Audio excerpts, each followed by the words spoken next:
My son gave me a key to a new apartment on Father's Day, said it was a place where I could finally retire in peace. But the moment I arrived, the former owner was already waiting at the door and whispered, "Don't turn on the lights tonight. Stand by the east window. What you're about to see will change everything." I froze, but I listened. And when night fell, I raised the monocular, and the instant I looked across at the building opposite, my heart went still. Before we go any further, thank you for being here. That means something. Now tell me in the comments, what city, what country are you joining from today? Let's see how far this story travels. Note, some elements of this story are fictional, added to serve the narrative. Any resemblance to actual names or locations is coincidental, but what this story is trying to tell you is worth your full attention. The coffee was ready at 7:30 the way it always was. I'd been waking up at that hour for 50 years, first out of necessity, then out of habit, and finally out of something closer to ritual. When Eleanor was alive, she used to say I made the coffee too strong. I told her that was the point. She'd laugh and drink it anyway, standing at the kitchen window in her robe watching the square come alive outside. After she passed in 2010, I kept making it the same way. Too strong, 2 cups both for me. Some habits are harder to break than others. Some you don't want to break at all. By 8:30, I was on the front porch. Monterey Square, in June, is something people who've never been to Savannah can't quite picture. The live oaks stretch so wide, their branches nearly touch overhead, draped in Spanish moss that catches the morning light like gray silk. The gardenia hedges along the iron fence were in full bloom, that heavy. Sweet smell that hits you before you even open the front door. The heat was already building the way it does in the south, slow and deliberate, like it's making a point. The cicadas had been going since sunrise. In Savannah, the cicadas always have something to say. I'd sat on this porch every Sunday morning for 15 years.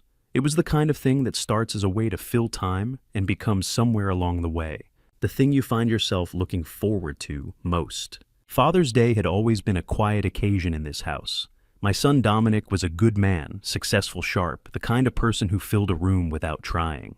But the years had a way of making the distance between people official. A card in the mail, a dinner reservation usually somewhere too loud to really talk. I'd stopped expecting anything more than that, and I'd made my peace with it, or so I told myself. They arrived at 9 o'clock, which was earlier than I expected. I heard the car before I saw it. Dominic's black Mercedes turning off Bull Street and rolling slowly up the drive. He got out first, already in motion, before the engine stopped, the way he always moved. His wife Vivienne followed, closing her door with the careful precision of someone who'd learned to be graceful in every small thing. They were dressed well for a Sunday morning. Too well, maybe, though I didn't think much of it at the time. Happy Father's Day. Dominic said, coming up the porch steps 2 at a time. He was 42 years old and still took stairs like he was in a hurry to get somewhere. "We brought you something." He held out a small box, white, no ribbon, the kind of plain wrapping that says the thing inside is meant to speak for itself. I set down my coffee and took it. Inside was a key, a single brass key on a plain ring, and beneath it a card with an address written in Dominic's hand, 432 Bull Street Apartment, 4B Whitfield Arms, Historic District, Savannah. "It's yours," he said. "We bought it for you." I looked up at him. "A place of your own, Dad. No client calls, no drafting tables, no reason to be anywhere or do anything you don't want to do." He was smiling, the wide, easy smile I remembered from when he was a boy, the one that could talk his way out of anything. "You just retired. You've earned somewhere quiet. Monat." I turned the key over in my palm. The brass was warm from being in his pocket. 40 years of practice had taught me to read a space before I entered it, to understand a building by its bones, its proportions, its relationship to the light. I had never applied that instinct to a gift. Standing on my own front porch on a Sunday morning in June, I simply felt what any father feels when his child does something unexpected and generous. Something that loosens in the chest, some old knot you'd stopped noticing was there. "Dominic," I said, "I didn't have more than that." "Don't make it a whole thing," he said, which was his way of saying he was pleased. Vivienne was standing at the edge of the porch, one hand resting lightly on the railing. She smiled when I looked at her, a clean, appropriate smile, the kind that matched the moment exactly. I noticed it the way you notice something that fits a little too perfectly into its frame, and then I let the thought go. She was a composed woman. She had always been a composed woman. "It's stay for breakfast," I said. "I've got eggs and there's a place on Jones Street that does biscuits worth driving for." Dominic was already checking his watch. I wish we could. I've got a presentation Monday morning. Big client, government contract, the whole thing. I need the full day to prep. He bent down and kissed my forehead, the way you'd kiss someone much older than you, or someone you felt sorry for. Enjoy the apartment, Dad. It's got good light. You'll love it. Then he was down the steps. Vivian followed, pausing at the bottom to give me a small wave, gentle, almost apologetic, before sliding back into the passenger seat. The Mercedes reversed down the drive, turned out onto the square, and was gone. I stood there for a moment with my hand still raised. Then I sat back down in my chair. The coffee had gone lukewarm. I didn't bother reheating it. I just sat with the key in my palm and the address card on my knee, looking out at the square where the moss moved in what little breeze there was. The gardenia smell came in waves. The cicadas kept on. Somewhere at the far end of the square, a dog barked twice and went quiet. 42 years. I had known my son for 42 years, and I knew the specific rhythm of his visits, the lean forward when he was interested, the way he rolled his phone in his fingers when he was thinking about something else, the particular manner in which he excused himself when somewhere else was already calling him. I knew all of it. I had paid attention the way fathers do, because attention is what you have to give when time is the thing you gave away too freely when they were young. He was at the end of the drive before I could have called after him. I sat there with those keys in my hand, thinking about how a man can spend 40 years building something, a reputation, a home, a family, and still find himself alone on a Sunday morning, holding a gift he didn't know how to read. I told myself it was a generous thing Dominic had done. I told myself the hurry was just the way he'd always been, always moving, always somewhere to be. I told myself the morning wasn't strange. I was always good at telling myself things. It was one of my oldest skills, and on that particular Sunday, I put it to full use. The key sat in my palm, small and warm and specific. Outside, Savannah went about its business in the heat. I almost didn't go that afternoon. The morning had left something behind, not quite a mood. Not quite a feeling, just a kind of weight that settled in after Dominic's car turned out of the square and didn't lift. I ate lunch standing at the kitchen counter, the way I sometimes do when I'm not really hungry, rinsed the plate and stood there for a while looking at the key on the counter next to my coffee cup. An architect looks at a gift differently than most people. Where someone else sees gesture and intention, I see structure. I see what holds it up, what's underneath. It's an occupational condition, and after 50 years, it doesn't turn off when you retire. I picked up the key at 2 o'clock and drove to Bull Street. The Whitfield Arms sat at 432 mid-block between Charlton and Jones, and I knew the building the way I knew most of the old buildings in the historic district, not personally, but professionally, the way a doctor knows a patient by their chart before ever shaking hands. It went up in 1923, Italianate in style, which in Savannah meant arched windows, bracketed cornices, and a facade that still had something to say after 100 years. The brick was original, the ironwork on the balconies was not. Replaced sometime in the 70s by something cheaper and less considered, which was a shame. The bones, though the bones were exceptional. I parked on the street and sat in the car for a moment before getting out. Old habit. I always looked at a building from the outside, first got a sense of its proportions relative to the street, the neighboring structures, the way it held its space on the block. The Whitfield Arms held its space well, better than it had any right to given what the 70s had done to it. Before I locked the car, I reached into the back and unzipped the worn leather case I kept in the pocket behind the passenger seat.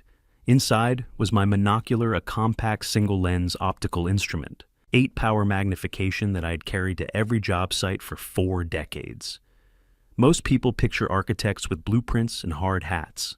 The reality is that a significant portion of the work happens from a distance, reading a building the way a conductor reads a score, not note by note but as a whole, from far enough away to see what's actually there. The monocular was as much a part of my professional kit as a mechanical pencil. I slipped it into my jacket pocket and went inside. The lobby had its original terrazzo floor cracked in 2 places and a brass mailbox panel that hadn't been updated since the Reagan administration. The elevator was one of those old cage and cable affairs with an accordion gate. I took the stairs, 4 floors up. The treads were heart pine original to the building, and they spoke as I climbed, not the alarming creak of structural failure, but the comfortable conversation of old wood that had been walked on for a century and had opinions about it. I could tell by the sound that the subfloor was solid. Whatever else this building had suffered, nobody had cut corners on the core. Apartment 4B was at the end of the hallway, east-facing. The key turned smoothly, well-maintained lock recently rickayed, and the door swung open onto a room that smelled like stillness. The kind of stillness that accumulates over months, not days. Dust lay in a fine, even layer across the hardwood floors, and the afternoon light came through the eastern windows in long shafts that made the particles visible, drifting slowly in the air like the building was breathing. I stood in the doorway for a moment, reading the room the way I always read a new space. The floors were white oak, 3/4-inch tongue and groove original. The ceiling was 11 feet at minimum, possibly 11.2. I'd measure it properly before making any judgment. The crown molding was plaster, not the polyurethane imitation you see in renovated buildings. And whoever had done it originally had done it correctly, with proper relief and clean returns at the corners. The walls had been repainted at least twice in the past decade, both times in colors chosen by someone with more confidence than taste. But that was a surface issue. Surface issues are fixable. I moved through the rooms methodically the way I always do, touching the walls at intervals to check for moisture, testing the window frames for play, crouching to look at the baseboard detail. The kitchen plumbing needed work. The bathroom tile was a lost cause. Everything structural was sound. Then I came to the east window in the main room. I stopped. Directly across from me on the other side of Bull Street, 50, maybe 60 feet at most, was the Drayton Building. I knew it well. I'd walked into it 5 days a week for 30 years. 3 stories of early 20th century commercial architecture, ground floor retail offices above, and on the 3rd floor at the southwest corner. A glass-walled conference room that I had specified myself during a renovation in 2003. The conference room of Prescott Architecture Group. I could see the long table, the leather chairs, the projection screen along the far wall. I could see the whiteboard with something written on it in blue marker, though not what it said. I took out the monocular. At 8 power magnification, 58 feet of air between 2 buildings is nothing. The room came into focus the way a radio station does when you finally land on the frequency suddenly, completely with a clarity that made me feel for a strange moment, as though I could reach out and touch the table. I could see the grain on the conference table. I could see the frame site plan I'd hung on the east wall in 2011, the one from the Forsyth Park renovation. I could see the slight scuff on the baseboard near the door that the cleaning crew had never managed to get out. I lowered the monocular, stood there. An architect understands sightlines the way a chess player understands the board, not as a feature of the moment, but as a condition that was designed into the space from the beginning. You don't discover a sightline like this. You establish it. You measure it. You make a decision about it, and then you build accordingly. Someone had made a decision about this window, about this apartment, about the precise angle of view from this specific room to that specific building. I put the monocular back in my pocket and looked at the glass of my old conference room across the street for a long time. 58 feet, 3rd floor, southwest corner. I designed enough buildings in this city to know you don't arrive at a sightline like this by accident. You engineer it. The only question was who had done the engineering and what exactly they had intended for me to see. I was still standing there, turning that question over in my mind, the way you turn a set of drawings looking for the flaw when someone knocked on the door. The knock came at exactly 3:15. I know because I had just checked my watch, an old habit from 30 years of construction schedules, where 3 minutes late could mean a concrete pour gone wrong and 6 figures lost before sundown. The sound was unhurried, 3 measured strikes of knuckle against wood, the kind of knock that does not beg entry but simply announces it is owed.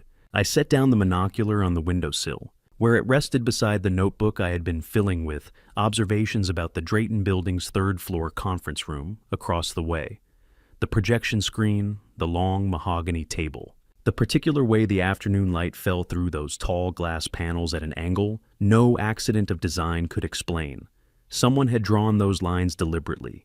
I had been turning that thought over in my mind like a stone, with a strange weight to it when the knock arrived. I crossed the room. The heart pine floorboards announced every step a low, resonant creak that seemed too large for a room this quiet. The afternoon light came in long and amber through the west window, laying shadows across the floor in slanted bars. The kind of light that makes everything look like it belongs to a different era, which in a building raised in 1923 perhaps it did. I opened the door. She stood in the corridor as though she had always stood there, as though the hallway itself had been built around her presence and not the other way around. 79, I would have said. If pressed, though, the word old felt imprecise, the way calling a courthouse old misses everything that matters about it. Her posture was the first thing I registered. Straight. Not the rigid straightness of effort, but the kind that comes from decades of standing before rooms full of people who needed to believe the person at the front would not yield. White hair, cut close and clean, gone past silver, into something cooler, more final. A pale blue linen dress, the color of sky in early morning before the heat arrives. Her hands were folded in front of her, unhurried. But it was the eyes that stopped me. I have read buildings my entire professional life. The way a structure holds its age in the bowing of a beam, the hairline fractures and plaster that tell you where the foundation has shifted, the settled patience of a wall that has absorbed a century of weather. This woman's eyes carried the same quality. They had witnessed a great many verdicts. They were not unkind, but they were certain in a way that most eyes are not, and that certainty was not warm. "Mr. Prescott," she said, not a question. Yes. I did not ask how she knew my name. Something in the architecture of her expression told me the question would be answered in its own time, and not before. "My name is Estelle Fontaine. I apologize for arriving unannounced." She paused, glancing once past my shoulder into the room before returning her gaze to me. "I lived here for 22 years, in this apartment. I sold it 4 months ago." I stepped back from the doorway without quite deciding to. "Please come in." She moved through the entry with the deliberate care of someone returning to a place that still belongs to them in the ways that matter. She did not look around the room with curiosity. She looked around it with recognition, the way a person looks at something they have memorized and are now checking against memory. Her gaze moved to the west window almost immediately, and she crossed to it, slowly stopping at the precise spot where I had been standing when the knock came. She looked out at the Drayton building for a long moment without speaking. "I used to stand here every evening," she said finally. 22 years. The light at this hour, it comes through those glass panels on the 3rd floor over there and does something particular." She did not elaborate. She did not need to. I came to stand beside her, a careful distance maintained. Below us, Bull Street ran quiet in the afternoon heat, the live oaks throwing their long shade across the pavement. A slow ceiling fan visible through an open window of the house across the way. Savannah at this hour moves like a man who has nowhere urgent to be, and nowhere is that more true than in the historic district, where the streets seem to have agreed long ago to slow the passage of time. "You were a judge," I said. It was not a guess. She turned her head slightly toward me. 21 years on the Chatham County Superior Court bench. I retired in 2018. A pause. "I handled your son's business incorporation case in 2009, and before that," she stopped. "I presided over a divorce case in 2005 that involved parties known to both of us. I will leave it at that for now." I did not press. "The building teaches you patience." "At the sale of this apartment," I said instead. "You mentioned it was 4 months ago. It was not entirely voluntary." She said it plainly, the way a person states a fact they have decided to stop being ashamed of. "There were pressures applied, legal in their form, if not in their spirit. I am familiar enough with the law to know the distance between the two." Her jaw tightened briefly, then released. "I hoped I was wrong about the shape of what I was seeing. I am not often wrong, Mr. Prescott. I had hoped this would be one of the exceptions." The room was very quiet. From somewhere below, a mockingbird ran through its catalog of borrowed songs. "You said you know Dominic," I said, "since he was 12 years old." She looked back out the window. "His Little League team played in Forsyth Park in the summer. I watched 3 seasons from that bench by the fountain. I knew his mother before." She stopped again. Whatever door that sentence led to, she chose not to open it. "I know what he is capable of. I know what he is capable of now." She turned from the window and faced me directly, and in that moment, the retired judge was entirely present.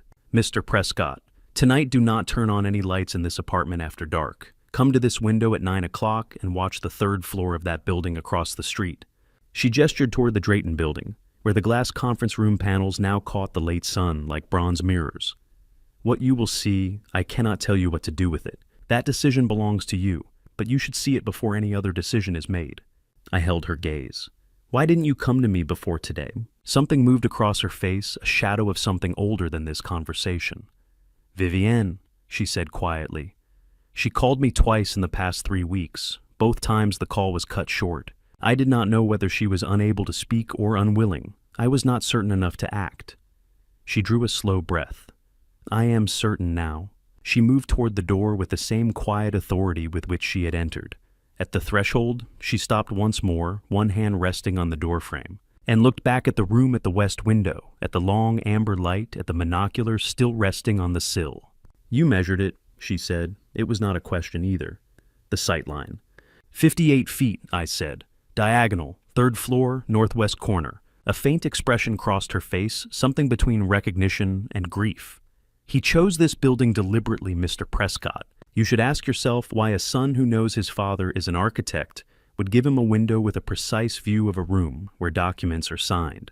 She left before I could answer. I stood in the long amber silence of the empty apartment and looked at the Drayton building, and for the first time since 9 o'clock that morning, the key in my jacket pocket felt like something other than a gift. Estelle Fontaine had been gone for nearly 2 hours before I moved from the spot where she left me.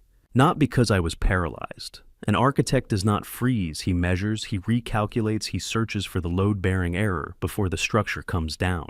I stayed because somewhere in the back of my mind, trained by 4 decades of reading buildings, I understood that what was coming required stillness first. I did not turn on the lights. I pulled the chair away from the window, not to sit in it, but so that its silhouette would not show against the glass from the street below. Then I sat on the floor. Back against the wall beside the window frame, the monocular resting across my knee, my phone face down on the heart pine boards beside me. The apartment smelled the way old buildings smell when they have not been lived in for a season: dry wood, faint plaster dust, the ghost of someone else's years embedded in the walls. Estelle's years I now understood, 22 of them. Outside, Bull Street continued at its Sunday pace. A car moved slowly past headlights not yet needed in the long southern dusk. From the restaurant at the end of the block, the one with the green awning I had noticed on the drive-in, came the sound of laughter, a burst of it, easy and unsuspecting. Someone's birthday, maybe. Someone's ordinary evening. The smell of something grilled drifted up through the open window and reminded me that I had not eaten since the coffee and biscuits at Monterey Square that morning, when my son had handed me a key and called it a gift. I did not eat. I waited. In Savannah in June, the sky does not surrender to darkness quickly. It negotiates. The light goes from gold to copper to a bruised purple that hangs over the rooftops for longer than seems possible, as though the city has an arrangement with the sun that other places do not. By 7 o'clock, the live oaks along the square had become dark shapes rather than trees, and the gas lamps along Bull Street had flickered on, throwing their amber circles onto the pavement below. At 7:12 p.m., the lights in the third-floor conference room of the Drayton building came on. I raised the monocular. He came into the room, the way he always enters a room he believes he owns, one hand adjusting his jacket lapel, the other already reaching for the nearest chair. I have watched Dominic walk into rooms for 42 years. I know the way his left shoulder sits fractionally lower than the right a habit formed in childhood, from carrying a too heavy backpack on one side, and I had corrected it a dozen times before accepting it was simply part of how he moved through the world. I know the precise way he pulls a chair back from a table, a quick outward jerk 2 inches further than necessary, a gesture of confidence bordering on impatience. He was wearing the navy suit, the one Vivian had given him for his birthday 14 months ago. I had been there when he opened the box. 3 other men followed him into the room. I did not recognize any of them. One was broad-shouldered and gray-haired, carrying himself with the ease of someone who has sat at many tables where significant decisions were made and has never been uncomfortable at any of them. The other 2 were younger, one in a dark jacket who moved to the laptop set up at the near end of the table, and the third who said almost nothing and stood to one side in the manner of a man whose job is to witness, not to speak. They spread documents across the mahogany table, from 58 feet and 4 floors of diagonal distance through an 8-power monocular. I could not read the text. I want to be precise about what I saw and what I did not see, because an architect who exaggerates his measurements is not an architect. I could not read the words. But I did not need to read the words. The document folder on the table was dark blue, legal-sized, and the top page carried a logo printed large and centered at the top of the sheet. Navy blue ink, a specific sans serif typeface. 2 interlocking geometric forms. A design I had approved in 1989 when this firm was nothing but a drafting table in a converted garage on Abercorn Street, and a belief that good design outlasts everything else. The logo of Prescott Architecture Group. I have seen that logo on blueprints, on building permits, on award plaques, on the side of a truck I owned for 11 years. I would know it from twice this distance. I would know it from across a river. The man in the dark jacket opened the laptop, and a presentation appeared on the wall screen, large enough that I did not need the monocular for what came next. The lines on that screen were not strangers to me. I had drawn them by hand before transferring them to software. I knew where every load-bearing wall fell, where the central atrium would catch morning light at the precise angle I had spent 3 weeks calculating, where the roofline broke against the sky in the way I had argued for through 6 rounds of client revision. 3 years of my life lived inside those drawings in the space between the lines. The Meridian International Commission, currently in final stage negotiation. The project that was meant to be the last signature work of a 40-year career. I watched Dominic pick up a pen. He did not read the page in front of him. He signed it the way a man signs something he has already decided about without hesitation. Without the small pause most people make even when they are certain. A clean, committed stroke. He slid the folder across the table. The gray-haired man added his own signature. They shook hands. A brief and businesslike exchange, the kind that follows an agreement that was reached before the room was entered. By 8:20 p.m., the lights were off. The documents gathered, the 3 men gone. The conference room was dark. I lowered the monocular. I sat on the floor of the empty apartment for a long moment and let the full weight of it settle, the way a building settles not all at once but in careful increments, each shift acknowledged before the next one comes. My logo, my design, the work of 3 years and the culmination of 40, being signed away in a room I could see from a window my son chose for me by a man I raised to people I have never met. I did not need to read the fine print. I have spent 4 decades reading structures. I knew precisely what I was looking at. My phone moved against the floorboards, a single vibration. I picked it up, a text from Dominic. "Happy Father's Day, Dad. I hope you're enjoying the apartment." As I turned the phone face down and set it back on the floor, the city below carried on, as cities do. The restaurant laughter, the slow cars, the mockingbird somewhere in the square, cycling through its borrowed repertoire. Savannah had no idea. The gas lamps burned the same amber they always had. I sat in the dark and I did not call him. I picked up the monocular one more time, not to look across the street, but because holding it gave my hands something to do, while my mind did what it always does when it finds damage it did not expect. Not panic, not grief, not yet. First understand the full scope of what has failed. Measure every crack. Identify every point of stress. Then decide what to do about it. I did not drive home. I knew better than that. A man who walks into his own house carrying what I was carrying that night without having first decided exactly what shape he intends to give it does not walk in as himself. He walks in as the uncontrolled version, the one who says things that cannot be unsaid, and moves pieces on the board before he understands the full geometry of the game. I have made that mistake once in my professional life early on, when I confronted a contractor about falsified load calculations before I had assembled every document I needed. He denied it, covered his tracks in the 12 hours it took me to regroup, and it cost me 4 months and a significant sum to unwind the damage. I did not intend to make it again. So I drove 4 blocks north and pulled into the small parking area off Oglethorpe Avenue, the kind of lot that exists in the historic district without calling attention to itself. A strip of cracked asphalt behind a row of townhouses lit by a single pole lamp that did more to define the darkness around it than to push it back. I cut the engine. The Savannah night came in immediately, the sound of cicadas working their full summer register, the heat pressing through the open window at 84 degrees, even at this hour. The distant suggestion of traffic on Abercorn Street 1 block over. I sat for a moment with my hands in my lap. Then I found the number in my phone, Marcus Bellamy, saved 8 years ago. After a mid-level project manager in my firm had been quietly redirecting subcontractor payments into a shell account for 11 months before the discrepancy surfaced in a quarterly audit, Marcus had identified the full scope of the fraud in 5 days, documented it cleanly, and handed me a package that my attorney at the time described as the most organized private investigation file she had ever received. I had paid him, thanked him, and hoped I would never need to call again. I called. He picked up on the second ring. Bellamy. The voice of a man who answers his phone the same way at 9 in the evening as he does at 9 in the morning, no warmth added, none removed. Marcus, it's Walter Prescott. A half-second pause, the kind that means recognition rather than confusion. Walter, it's been a while. 8 years, I said. I need your help. Tell me what you have. That is what I have always respected about Marcus Bellamy. He does not perform concern. He does not offer reassurance before he has the facts. He simply opens a channel and waits for information to move through it. I organized what I had seen into the sequence it deserved, not the emotional sequence, not the order in which it had landed in my chest, but the factual order, the kind that would hold up under scrutiny. I told him the building, the floor, the time, the address of the Drayton Building on Drayton Street, 3rd floor, northwest-facing conference room.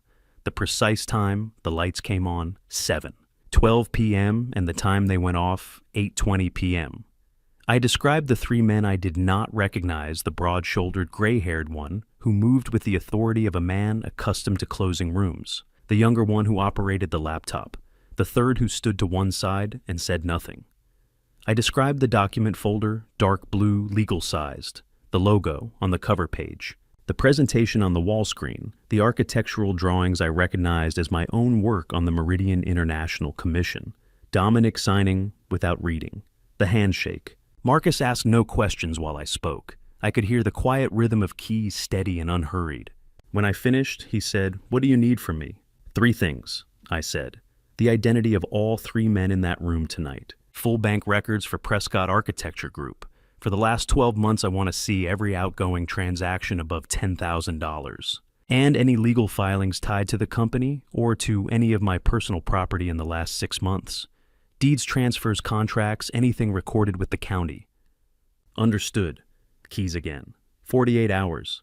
You have 48 hours, I said. But Marcus, there is a contract worth $4.5 million that may be close to closing. I need to know the timeline on that before anything else moves. A pause. Not the thinking kind, the finding kind. Walter. His voice had shifted almost imperceptibly, the slight change of register that I had heard from him once before, 8 years ago, when he had found the Shell account. I'm in the Chatham County Public Records System. All right. A longer pause. The cicadas outside my window continued their indifferent chorus. There's a power of attorney on file, he said. Filed 3 weeks ago. It designates Dominic Prescott as agent for Walter J. Prescott full authority over all property transactions and business dealings. The interior of the car was very quiet. I never signed a power of attorney, I said. I know. He said it without drama, which was the right way to say it. Because the notarization seal on the document belongs to a man named Humphrey Stahl, office on Liberty Street. I'm pulling his license record now. Keys. He's been flagged twice in the last 4 years. Procedural violations, the filings describe them as irregular notarization practices. Both complaints were settled without formal disciplinary action. I let that sit where he had placed it. A power of attorney. Not a forged deed, something far more dangerous than that.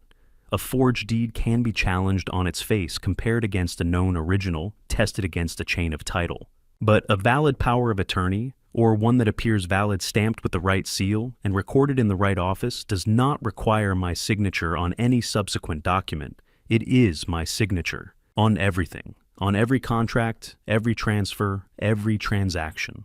For 3 weeks, my name had been available to Dominic on demand, in any room, at any hour, for any purpose he chose to apply it to. I understood now why the meeting had taken place on Father's Day. Not sentiment, timing. He needed me in that apartment occupied and grateful while the last pieces were positioned.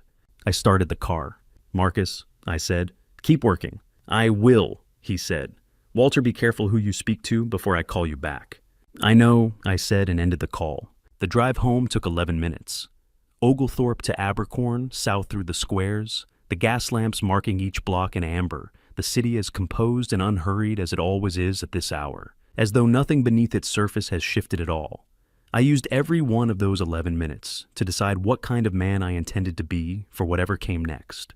When I pulled into Monterey Square and cut the engine, I had my answer. I would not confront him. I would not call him, question him, give him a single reason to accelerate whatever timeline he was working against. Instead, I would do what I have always done when I find structural failure in a building I am responsible for. I would document every crack, map every point of stress, establish the full scope of the damage before I touched a single load-bearing wall. A man who calls the police before he has every document in order hands his opponent time to adjust. I had seen that once before early in my career, and I had never made the same mistake twice. I would build a case the same way I have built everything in this city, from the foundation up. Broughton Street at 10 minutes before 8 on a Monday morning has a particular quality that I have always appreciated. The city is present, but not yet performing. A runner moved past me on the sidewalk without glancing up, earbuds in her breathing measured and private. The coffee shop 2 doors down from the Thorn Legal Group had its lights on and its door propped open. And the smell that came out of it was the specific smell of a city beginning to remember what it is for. The law office itself was dark behind its glass front. The brass plate beside the door, catching the early light, Thorn Legal Group, established 2004. I had been standing there for 5 minutes when Evangeline Thorn came around the corner from Drayton Street. She is 61 years old, though she carries it the way certain buildings carry their age, not by concealing it, but by having been well built in the first place. Silver hair cut short and precise. Dark blazer over a white shirt. She walks with the purposeful unhurriedness of someone who has never in her professional life been late, and therefore has no relationship with the particular anxiety that produces rushing. She saw me standing at her door from half a block away, and did not break stride, did not adjust her expression, did not reach for her phone to verify an appointment she knew she did not have. She simply came to the door, put her key in the lock, and said, "Come in, coffee first." I have known Evangeline Thorn for 19 years, long enough to have her number in my phone without having to search for it, not long enough to have ever needed her professionally. She had handled the legal work on 2 of my larger commercial properties' easement disputes, nothing dramatic. What I knew of her reputation came from other architects, other developers, the kind of quiet professional consensus that forms in a city the size of Savannah over many years. People said she was methodical. People said she did not lose. People said she was the kind of lawyer who read documents the way surgeons read scans for what was there, and for what was conspicuously absent. The office smelled of old paper and good coffee, and the faint cedar of a bookcase that lined the entire north wall. She poured 2 cups without asking how I took mine, she remembered, which told me she had been paying attention across 19 years of occasional contact, and set mine on the corner of her desk. Then she sat down, uncapped a pen, and opened a yellow legal pad. "Tell me everything," she said. "In order." I told her in order. I began with the key, the small wooden box, the handwritten address, Dominic's particular way of presenting it, as though the gift were already slightly overdue. I moved through the afternoon at the apartment, the monocular, the sightline. I told her about Estelle Fontaine and what she had said and how she had said it. I told her about the conference room lights coming on at 7:12 p.m., about the logo I recognized from 58 feet. About the presentation on the wall screen and what I had understood when I saw those lines projected large and white against the dark of that room. I told her about the signing, the handshake, the text message from my son at 8:20 p.m. I told her about Marcus Bellamy and the Chatham County records and the name Humphrey Stahl and the 2 prior flags on his notary license. Evangeline wrote throughout without interrupting, not shorthand full sentences in a clean, compressed hand that moved quickly without appearing to hurry. She did not look up from the page while I spoke. I have learned over many years that the quality of a professional's listening is legible in what they do with their hands while you are talking. She was recording, not waiting. There is a difference. When I finished, she capped the pen. Then she opened the laptop on her desk and navigated without comment to the Chatham County Superior Court Public Records portal. She found the filing in under 2 minutes. "Power of attorney," she said, reading. "Filed May 26, 2025, Principal Walter J. Prescott, Agent Dominic R. Prescott. Scope full authority over all real property transactions, business contracts, and financial instruments." She turned the screen slightly toward me. "Notarizing Officer Humphrey Stahl, Liberty Street, stamp number 4471-GA. I looked at the document on the screen. My name at the top, in the standard legal typeface of a Chatham County filing. My name on a document I had never seen, never signed, never authorized. "There is a second filing," Evangeline said. Her voice had not changed in register, but something in the deliberateness of the sentence told me she was measuring how she delivered what came next. She scrolled down. "An amendment to the original POA, filed June 11th, 4 days before Father's Day." She paused. "There is a co-signatory on the amendment, Vivian Ashford Prescott." The name sat in the room for a moment. "Vivienne has no authority to sign anything related to the company," I said. "She is not a shareholder. She holds no directorial position. Her name should not appear on any legal instrument connected to Prescott Architecture Group." "No," Evangeline said. It should not. She looked at me steadily, which means either she agreed to this voluntarily or her signature was forged alongside yours.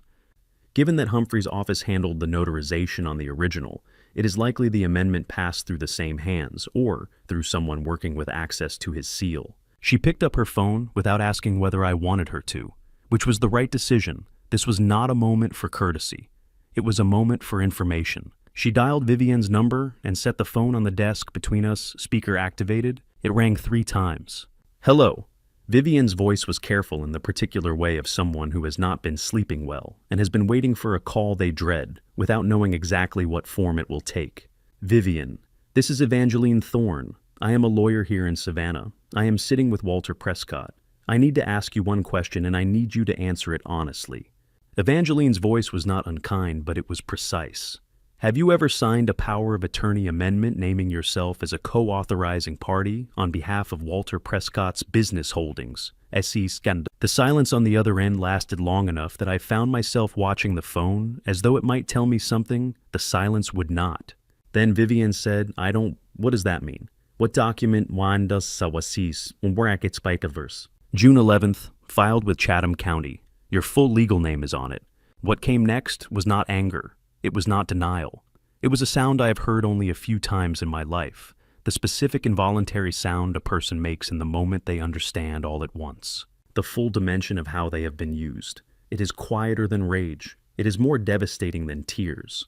It is the sound of a person's self-understanding reorganizing itself around a truth it did not previously contain. Evangeline let it run its course. She did not fill the silence with reassurance. When Vivian's breathing steadied, Evangeline said quietly, Thank you, Vivian. I will be in touch today. Please do not speak to Dominic about this call. She ended it and set the phone down. She didn't know, I said. It was not a question. No. Evangeline picked up her pen. He forged her signature as well. A pause measured and precise, which makes her our most important witness if she is willing. She looked at me across the desk. Will she be willing, Walter? I thought about the sound Vivienne had made on the phone, not the cry of someone who had been deceived by a stranger, the cry of someone who had built years of her life around a person and had just heard the foundation give way.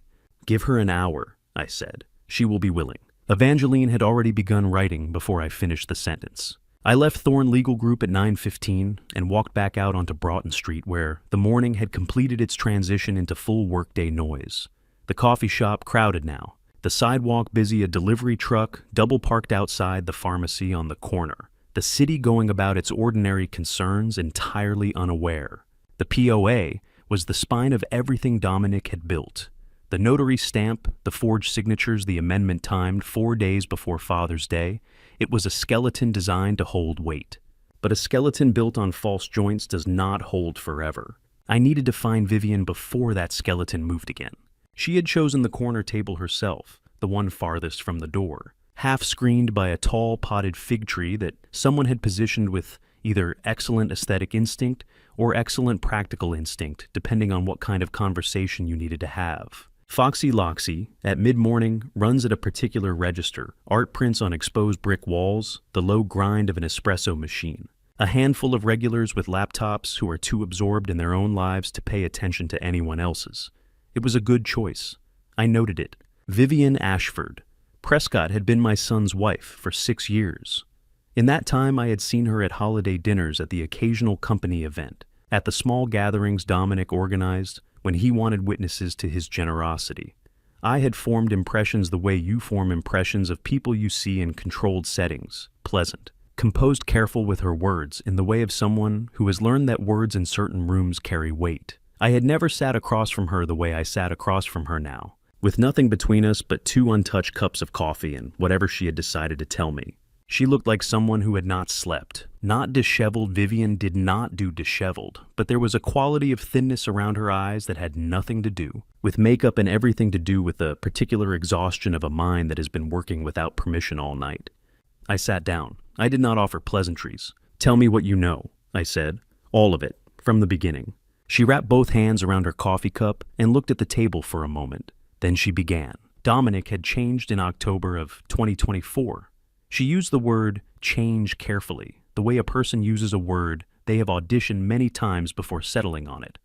Not dramatically, not a rupture, not a scene. More like a door that had previously been open, beginning to swing incrementally toward closed. Meetings she wasn't told about. A laptop that acquired a password it had not previously had. Cash withdrawals from an ATM on Drayton Street, not large amounts individually, but regular and never explained. She had asked once. He had said it was business expenses easier in cash for certain vendors. She had not asked again. In January of 2025, she had come into his study to leave a dry cleaning receipt on his desk and seen a document open on the surface, not on screen, a printed page with her name partway down.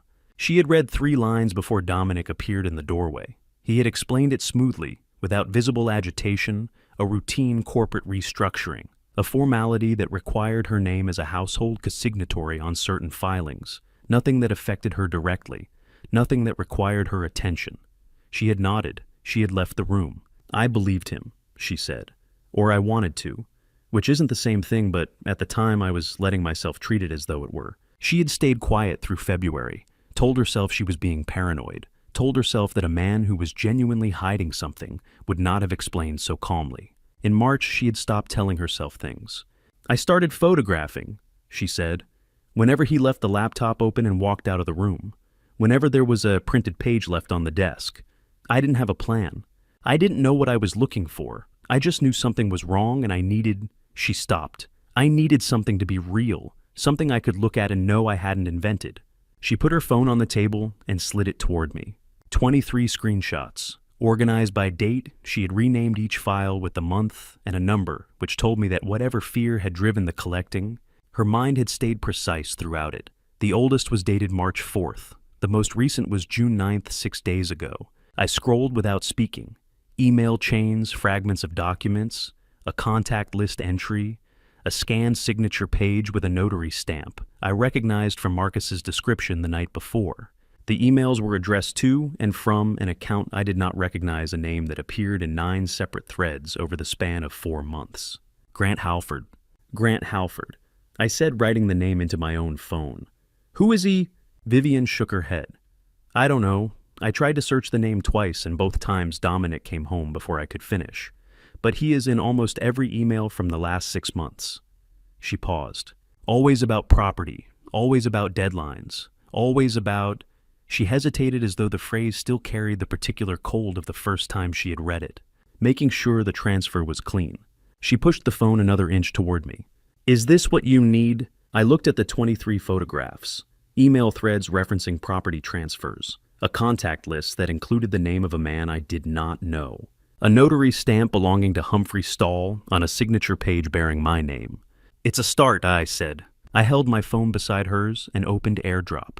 23 files crossed between the 2 devices and the time it took her to exhale once. I folded 2 20s from my wallet and left them on the table beside the cups neither of us had touched and walked out into the late morning heat of Bull Street.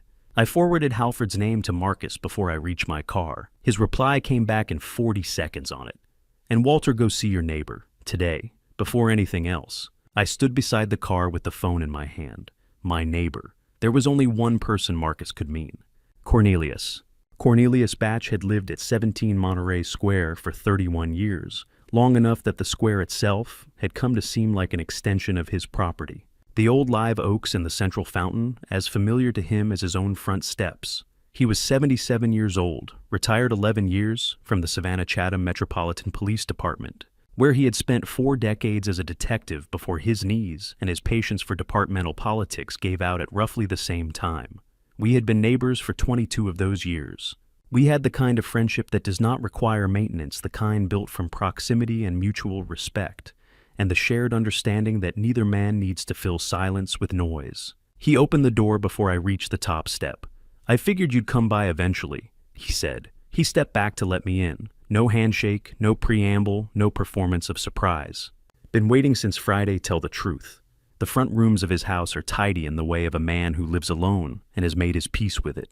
The back study is something else entirely. 40 years of a detective's habits do not retire when the badge does the walls carry framed photographs from cases he was proud of. A corkboard that still holds index cards in his particular color-coded system.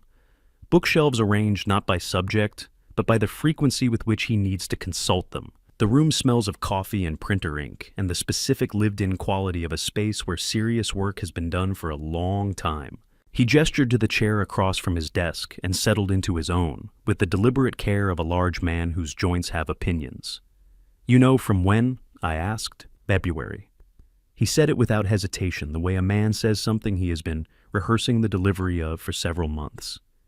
Didn't understand the full shape of it then, but something was wrong with what I was seeing, and 40 years of that job teaches you not to talk yourself out of wrong.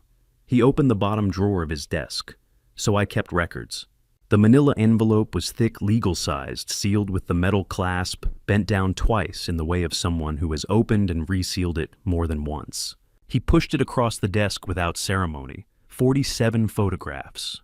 Printed on standard paper, clean and sharp, Cornelius had always owned a camera worth the name, a habit from decades of crime scene documentation. I spread them across the desk in the order he had numbered them, on the back in pencil, the way evidence is handled. The locations were all recognizable. River Street with the Savannah River running brown and slow in the background, a corner table at one of the outdoor bars taken from the walkway above. The City Market parking area, off Franklin Square, midday light. 2 men beside a dark sedan with Georgia plates. A restaurant on Whitaker Street shot through the window from the sidewalk. Table visible between hanging plants. 9 locations in total across 4 months, February through June.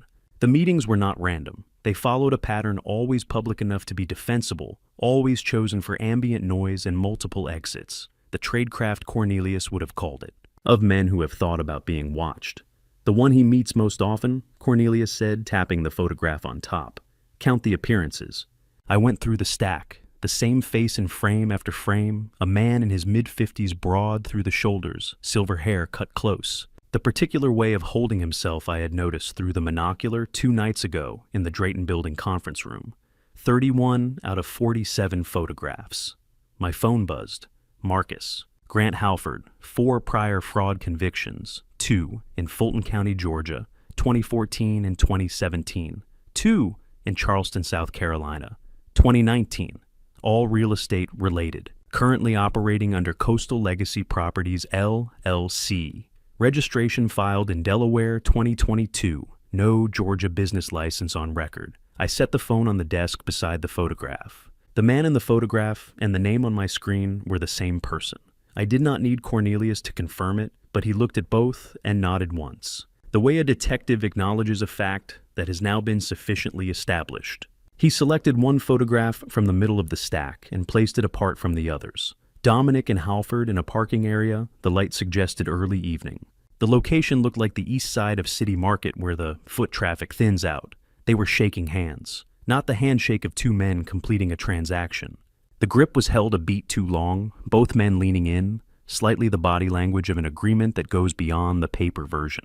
40 years on the job, Cornelius said. That is not a business handshake.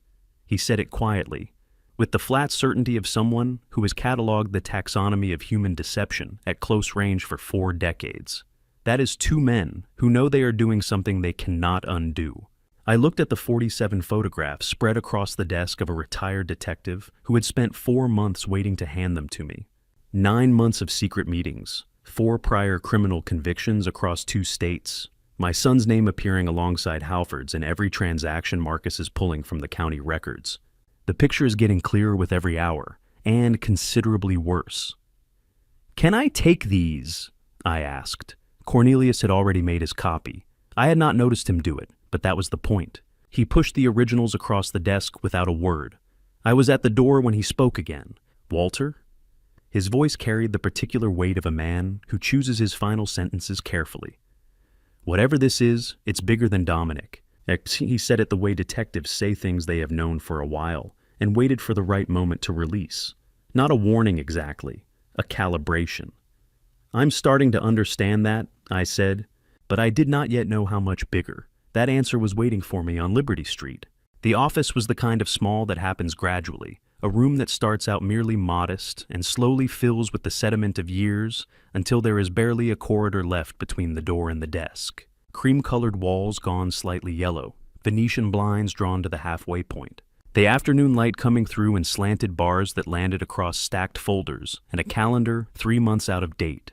a desk lamp with a warm bulb burning even in the middle of the afternoon, as though the man who worked here had long since given up on the overhead fixture and made his separate piece. Humphrey Stahl was 63 years old and looked older in the way of men whose anxiety has been compounding interest for a long time.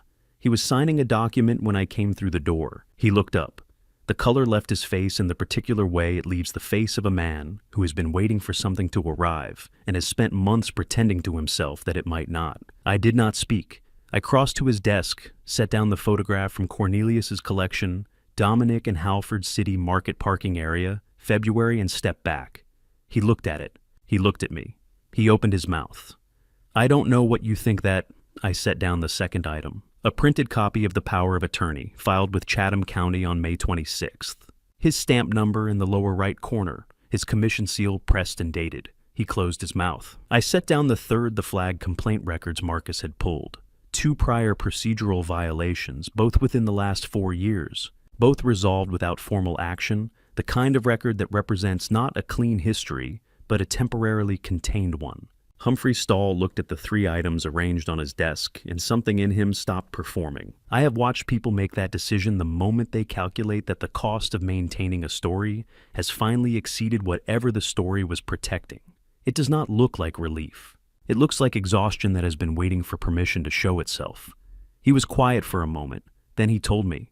Dominic had come to his office in April, walked in much as I had without an appointment, with the same quality of deliberate, unhurried arrival that signals a man who has rehearsed this conversation and is not concerned about the outcome. He had a folder. Inside it, documentation of a gambling debt from 6 years ago, a private arrangement that had been paid and settled and buried by everyone involved except apparently Dominic. $31,000 borrowed from a man who did not use banks or lawyers. The kind of debt that leaves no official record but can be made to leave other kinds. Dominic had been precise. He was not asking for much: 2 documents, a stamp, a date, a signature line. If Humphrey complied, the folder went away. If he did not, the folder went to the Georgia Superior Court Clerks Cooperative Authority, the body responsible for notary commissions in this state. And Humphrey Stahl would find himself explaining his financial history to the people who held his livelihood in their hands. "My wife has been sick for 3 years, Humphrey said. He said it without asking for sympathy, which made it harder to hear than if he had. "My youngest is 2 years from finishing his degree. I had nothing else." He looked at the desk surface. "I told myself it was just paper. That paper doesn't hurt anyone." I did not tell him he was wrong. He already knew he was wrong. That is the particular loneliness of a man who has made a bad decision. With open eyes, there is no comfort available from being told what he already understands. "But you kept something," I said. He looked up. "You kept something," I said again, "or I wouldn't be here." He held my gaze for a moment. Then he reached into the bottom drawer of his desk, the one with the keyed lock, which he opened with a small brass key on his keychain, and placed a brown envelope on the desk between us. Inside, 2 documents. The first was a power of attorney. I had signed in March of 2022, my handwriting, my signature notarized by a different office properly witnessed. I had drawn it up at Eleanor's insistence. My wife had been thorough about such things, even before she became ill. And after her diagnosis, she had been immovable on the subject of having everything in order. The document named Eleanor Prescott as my agent for all property and business decisions. It had been legally voided by her death 14 months later, in the autumn of 2023. The second document was the one Dominic had brought to Humphrey's office in April. I placed them on the desk, side by side. The forgery did not require expertise to identify. The signature on the false document reached for mine, the way a copy always reaches for an original, close enough in form to suggest familiarity, different enough in execution to reveal its distance from the genuine article. The date had been constructed to appear as a fresh signing. The agent's name had been changed. The scope had been expanded well beyond what any standard personal POA would contain. "I'm not a good man," Humphrey said. "I know that, but I kept those." He gestured toward the 2 documents. "I don't know if that counts for anything." "It counts," I said, and I meant it not as absolution, not as comfort, but as a plain statement of fact. Without testimony, we had inference. Without the document Dominic had handed to Humphrey, and that Humphrey had quietly photographed and preserved and locked in a drawer against the day someone came asking, without that, we had a case built on observation and second-hand records. With it, We had something a forgery examiner could measure, something a prosecutor could hold, something that left no reasonable room for doubt. I left his office at 4:15. The afternoon heat on Liberty Street was the full weight of a Savannah June, the kind that makes the pavement seem to hold its breath. 28 hours until the Meridian contract was scheduled to close. My phone rang as I reached the car. "Walter?" Marcus's voice had the particular quality I had learned to read in him, not alarm, but the compression of a man who has found something and is deciding how to transmit it. "I need you to drive somewhere. Don't go in. Just drive past, look at the dumpster on the left side of the building." He gave me an address on Price Street. I recognized it immediately. My doctor's office. Something in the way he said it kept me from asking questions. I got in the car and drove. I had been Gerald Moss's patient for 12 years. That is not a small thing in the way that people sometimes treat medical relationships as merely transactional. A doctor who has known you for 12 years holds a particular kind of inventory. The shoulder that started giving trouble in 2017, the blood pressure numbers that crept upward after Eleanor died, the insomnia that came and went and came back again, the reading glasses prescription that had changed 4 times. He holds the record of your body's accommodations and failures across a stretch of time long enough to constitute a genuine biography. You do not hand that to a stranger. You hand it to someone you have decided to trust. I sat in the car with the engine off and looked at the front of his office. Moss Medical Practice occupied the ground floor of a narrow 3-story building on Price Street, red brick white trim. A small brass plaque beside the door that I had passed through dozens of times, without considering what it meant that a door could become familiar enough to stop being a door and simply become the entry to a place you go when something is wrong with you. The afternoon light hit the building at a low angle. The street was quiet in the particular way of a residential block at the edge of the business day, when foot traffic has thinned, but the workday has not yet released its full volume.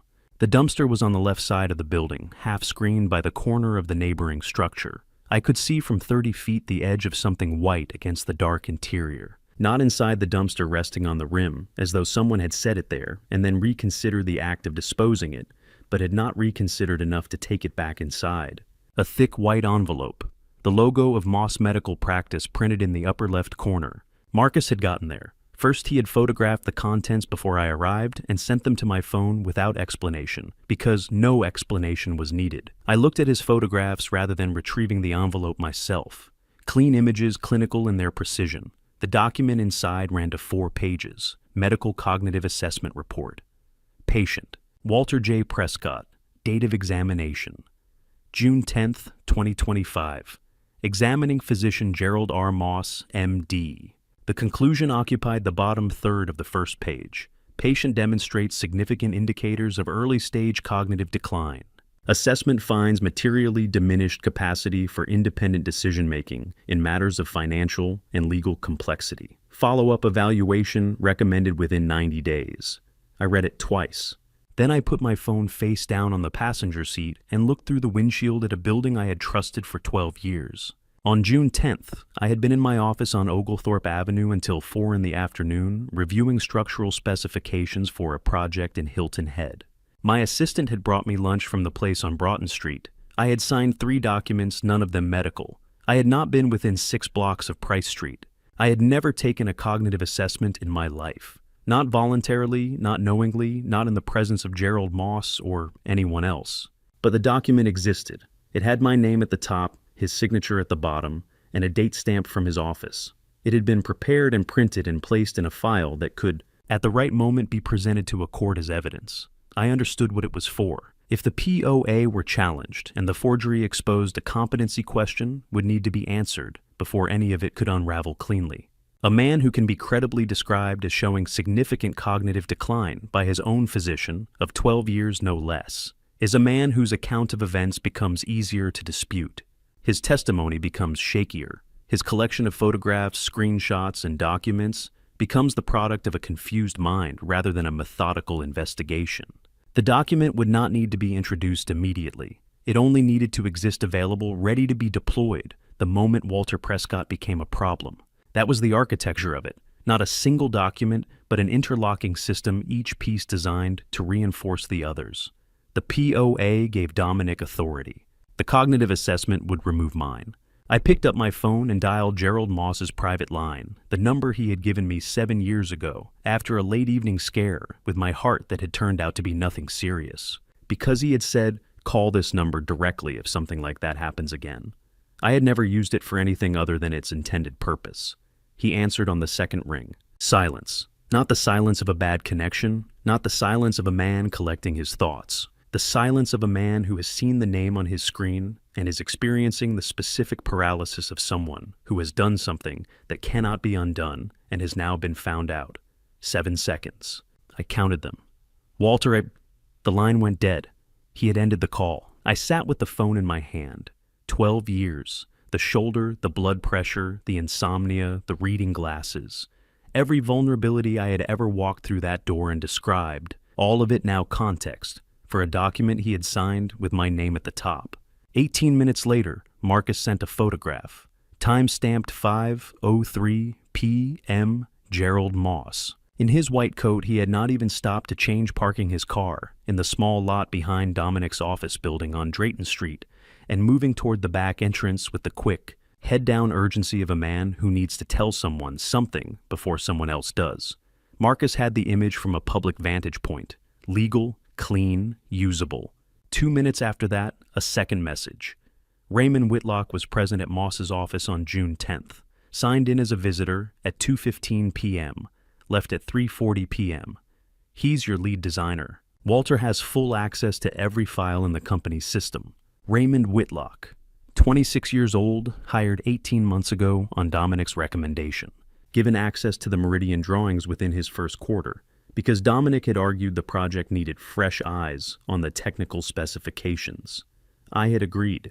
I had found the young man talented, methodical, quiet in the way of someone concentrating. I had not found him suspicious because I had not been looking. 12 years. Gerald Moss had been my doctor for 12 years. I had given him the complete account of my body's history, its weaknesses and its recoveries, everything that constitutes the private record of a man's physical existence. And 18 minutes after I called his private line, he was walking through my son's back door. I did not need a transcript of that conversation to understand what it contained. I called Marcus. "Raymond Whitlock," I said. "What is he to Dominic?" A pause, longer than the ones Marcus usually took. "That," he said carefully, "is something I think you need to hear in person, not over the phone." Another pause. "Tonight, Forsyth Park. Come alone." Marcus had sent me Raymond's full file at 7 that evening, while I was still sitting at my kitchen table, working through the documents from Humphrey's envelope. I read it in the way you read something you already partly know, not for the facts themselves, but for the shape of how they connect to everything else. In March of 2020, Raymond Whitlock had redirected $28,000 in vendor payments through a secondary account he had opened in his own name. A young man, 23 years old at the time in his first professional position, making a decision that people who have never been desperate sometimes find incomprehensible, and that people who have been desperate understand immediately. I had discovered it during a routine audit in September of that year. I had sat with him for 2 hours in my office door closed and listened to everything he said. He had not made excuses. He had repaid every dollar over the following 18 months quietly by arrangement. I had not reported it. I had not terminated him. He had been in the years since one of the most conscientious people in the building. Dominic had known about it. He had always known he had been in the building. That September had seen the closed door, had asked me about it afterward and received a partial answer. Partial had been enough. I drove to Forsyth Park and found a bench near the fountain with a clear sightline to the main path from Bull Street. The fountain was lit from below, the water catching the light and scattering it in the way of a thing that is simply doing what it has always done, indifferent to the hour, or to whatever is being discussed nearby. The air smelled of cut grass and the faint sweetness of the Confederate jasmine that climbs the iron fence along the park's edge. 78 degrees at 11 in the evening, which in Savannah in June means summer has fully committed and there is no negotiating with it. He came from the Whitaker Street entrance, hands pushed deep into the pockets of a light jacket that made no sense in this heat. That detail, the jacket, the buried hands told me everything about the state he was in before he said a word. Anxiety has its own dress code. Raymond Whitlock was 26 years old. He had been with my firm for 18 months, brought in by Dominic, and I had watched him grow into the work the way the best young architects do. not by performing. Confidence, but by developing it through the specific accumulation of problems solved and solutions built. I had believed in him. I had given him access to the meridian drawings because I trusted his eye. I had in some part of myself that I had not examined carefully enough. Thought of him as the young designer I wished I had been, and perhaps as something closer than that. He stopped when he saw me, looked at the bench, looked at the file folder I had placed in the space beside me. He did not look at my face. I did not speak. I did not need to. 26-year-olds who carry guilt the way Raymond was carrying it do not require an opening question. They require only permission to begin. And sometimes permission is simply the silence of someone who already knows enough that there is nothing left to protect. He sat down at the far end of the bench. After a moment, he told me. Dominic had come to him 11 months ago, not aggressively, not with the folder open on the table, as he had done with Humphrey. Dominic was subtler than that. He had simply mentioned, during what appeared to be a casual conversation after a late evening in the office, that he had come across something in the 2020 records that he wasn't sure what to do with, and that he supposed it was a family matter, and family matters were sometimes better handled internally. Raymond had understood the shape of the room he had just walked into. He had not needed it explained. The arrangement was not complicated. Dominic needed access to things Raymond could provide, internal scheduling system passwords that would allow after-hours file access, the specific dates and agenda items for meetings where the Meridian timeline would be discussed, small pieces of information individually unremarkable, collectively a map. Raymond had delivered them because the alternative was a conversation he had spent 3 years believing was behind him. 3 weeks ago, Raymond said, still not looking at me. He asked me to sign a witness statement confirming you had been present at a meeting in early June, a meeting where certain documents were discussed. A pause. You weren't at that meeting. There was no meeting. He wanted me to confirm something that didn't happen. You refused. I refused. He said it the way you say a thing that cost you significantly. I told him I would not sign a false witness statement. He told me I would regret that. Raymond was quiet for a moment. That was the night I understood it had gone somewhere I couldn't follow him, and I started recording. He reached into the interior pocket of the jacket and placed a USB drive on the bench between us. Georgia is one-party consent. He said he had done his research, which told me he had been thinking about this moment for 3 weeks. Every call I recorded I was a participant in. It's admissible. There are 6 files. The emails are on there too, pulled from my work account before I lost access. You lost access? Last Friday. Someone revoked my permissions to the Meridian folder. He paused. I'd already made copies. I tried to reach you that afternoon twice. The calls went to voicemail. I told myself I would come in person Monday. I told myself that was soon enough. He stopped. I was wrong about that. I picked up the drive. He told me there was one file in particular, third chronologically. In it, Dominic's voice in the flat transactional tone of a man conducting business. Moss confirmed Walter called him. Raymond, if Walter reaches out to you, you know nothing. Understood. 4 words. Moss confirmed Walter called. Gerald Moss, the same man I had entrusted with my body's history for 12 years, reporting my phone call to my son within the hour. The circle was closing from every direction. 7 families, Raymond said then. His voice had dropped to something barely above the register of the fountain behind us. I pulled the full list from the Halford correspondence before I lost access. Properties across Georgia, South Carolina, and Florida. 7 separate transactions. 7 families who signed over something equity partial ownership, full deed. Halford runs the acquisition side and takes the asset. Dominic provides the architecture angle. Makes it look like a legitimate development deal. He stopped. Walter, His voice caught in the specific way of someone who has been holding a sentence back for a long time. I should have come to you months ago. I knew it was wrong. I told myself I was protecting myself, but I was just afraid. He pressed the USB into my hand, stood up and walked back toward the Whitaker Street entrance without looking back. I watched him go. I sat alone beside the Forsyth fountain for a time that I did not measure. The water moved through its pattern lit and indifferent. Eleanor had loved this park in the particular way she loved all things in Savannah, not with sentiment, but with the ease of someone who has genuinely made a place her own. The city will still be there on Monday morning, she used to say. On the evenings I brought work home and sat at this very bench with a rolled drawing under my arm, unable to stop calculating. It had been her way of telling me that whatever I was building would wait. I looked at the USB in my palm. 12 hours to the meridian closing. 7 families. I stood and walked back to my car. At my kitchen table until 2 in the morning, I laid it all out in the order it would need to be presented, cross-referencing Marcus's financial records against the dates on Raymond's emails, matching the names in the Halford correspondence against the county property filings, building the timeline from February through Father's Day with the precision I would have given a structural drawing. When I finally went to bed, I knew exactly what was there. Every piece, every connection, every date. What I needed now was not more evidence. The evidence was complete. What I needed was someone who could walk into a courtroom at first light and convert 4 days of accumulation into something capable of stopping a clock. The bank opens at 8. We were there at 7:30. Evangeline had made the call at 6:15 that morning. I know because I was already awake sitting at the kitchen table with the USB and the organized files from the night before. When my phone rang and she said only, "Meet me at First National on Broughton in 1 hour. Octavia Brennan will be there." She had not explained who Octavia Brennan was. She had not needed to.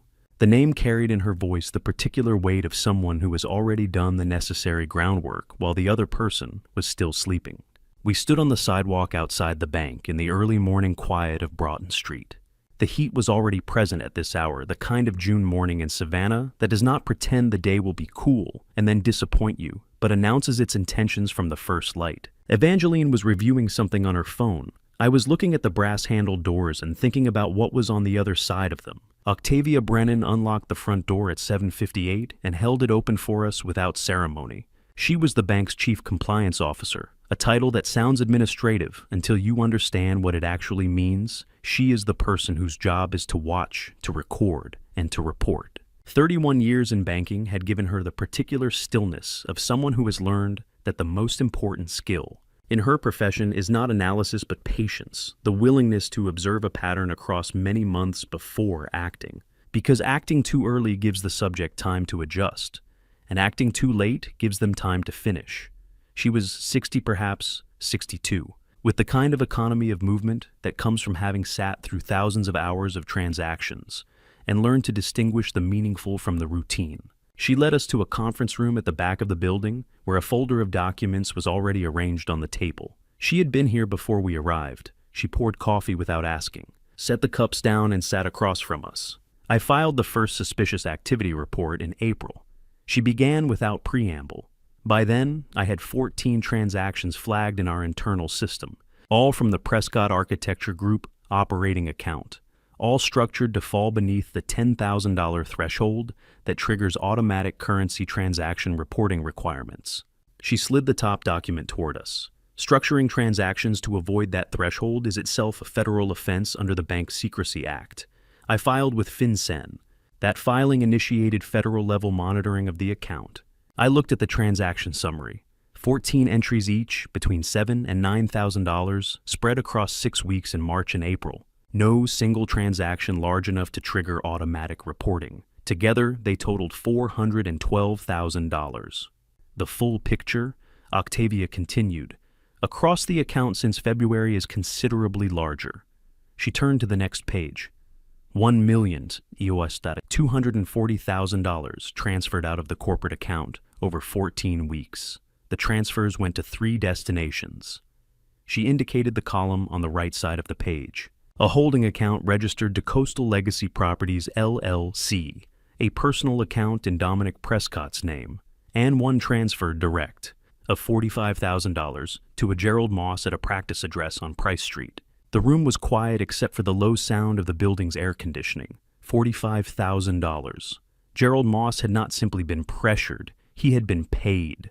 There is a meaningful difference legally and otherwise between a man who does a wrong thing because he is afraid and a man who does a wrong thing because he is invoiced for it. The second man has much less room to construct a sympathetic account of his own conduct. This morning, Octavia said, at 5:03 a.m., a transfer order was placed from the corporate account. $820,000. Destination Coastal Legacy Properties, LLC. She looked at us both. The transfer is currently in pending status. It has not cleared. Evangeline set down her pen. Because of the SAR. Because of the SAR and because your call this morning gave me the legal basis to apply an internal compliance hold, while we await judicial authorization." Octavia folded her hands on the table. "The hold is a temporary measure. Our internal policy supports it for up to 72 hours under active SAR circumstances. But to freeze the account beyond that, to prevent that transfer from clearing permanently, and to protect the remaining assets, I need a court order." She looked at Evangeline with the directness of someone asking a question she already knows the answer to. "How long do you need?" 4 hours, Evangeline said. Octavia considered this for exactly as long as it deserved, which was not long. "Then you have 4 hours." She pushed the complete SAR documentation across the table, the original filing, the FinCEN acknowledgement, the 14 flag transactions, the full transfer history, and the pending order for $820,000 frozen at 5:03 a.m. on the morning of the day the Meridian contract was scheduled to close. 31 years in this building, Octavia said. She was not addressing the room. She was addressing me, in the particular way of someone who understands that the facts she has assembled belong to a person sitting across from her, not simply to a case file. "I have watched a great many people attempt to move money that did not belong to them through accounts they did not have the right to control. I have never allowed one to finish." She held my gaze steadily. "Mr. Prescott, your company's money is still in this building. Let us keep it that way." We left the bank at 8:40. Broughton Street had completed its transition into the full morning, the coffee shop 2 blocks east open, and busy the delivery trucks making their rounds. The ordinary Monday of a city that did not know what was being assembled inside the buildings around it. Evangeline was already moving phone in hand, walking at the pace of someone whose mind has shifted into a different register. "I'll file the emergency ex parte temporary restraining order within 2 hours, she said. "Every piece of physical evidence, the USB, the POA, originals from Humphrey, all of it needs to be at my office before 10. She did not look up from her phone. "I'll handle the rest." I had one more stop to make. Not to gather anything. Every document, every photograph, every file had already been accounted for and would be in her hands within the hour. This stop was different. I had been carrying something since 11 o'clock the previous night, and there was a person who needed to receive it before this day moved any further. Everything Walter has built in 4 days comes down to the next 4 hours. Before I take you inside, courtroom 4, drop a 4 in the comments. Simple as that. Just let me know you're still in the room. This story contains fictional elements woven in for storytelling purposes. Some details are not drawn from a single source, but the truth underneath them is something I believe you'll carry with you. Before I went to Evangeline's office, I made one stop. Estelle Fontaine answered her door at 8:50 in a house robe and reading glasses, a cup of tea in her hand, with the unhurried composure of a woman who has been expecting company even when she has not been told to expect it. I handed her the folded piece of paper I had written at my kitchen table at 2 in the morning, not a legal document, not evidence, simply an account of what had happened since she knocked on the door of apartment 4B on a Sunday afternoon and told me not to turn on the lights. She held it for a moment without opening it. "Is it done?" she asked. "Not yet," I said, "but it will be today." She nodded once and closed the door. I drove to Broughton Street. At 9 o'clock, I laid everything on Evangeline's conference table in the order I had organized it the night before.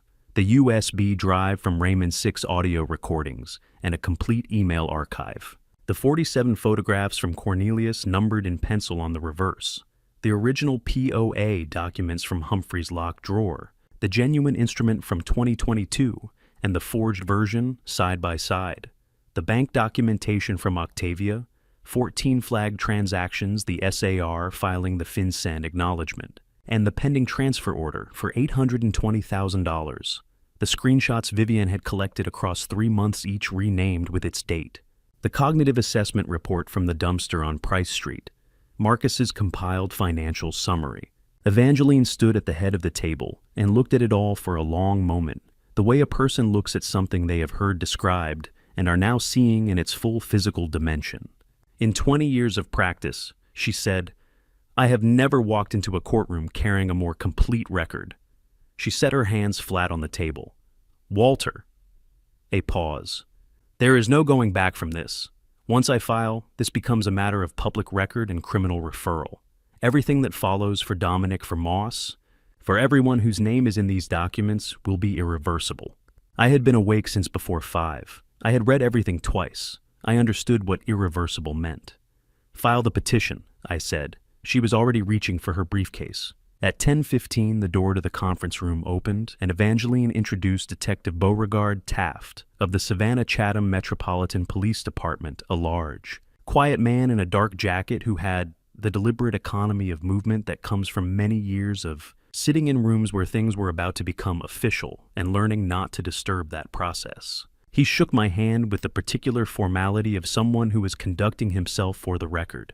"Mr. Prescott," he said, "I want you to know that the Federal Bureau of Investigation has been conducting a parallel investigation into Coastal Legacy Properties, LLC, and its associated transactions for 14 months. The Suspicious Activity Report, filed by First National in April, was the third such report connected to entities affiliated with Grant Halford across 3 states. He set a single page on the table, a case number, a court, a date of filing.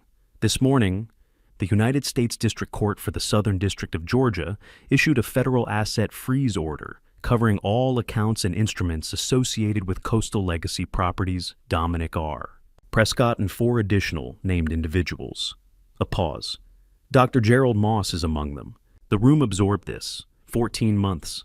The federal investigation had been running since April of 2024, 12 months before Dominic had walked into Humphrey Stahl's office with a folder of old debt.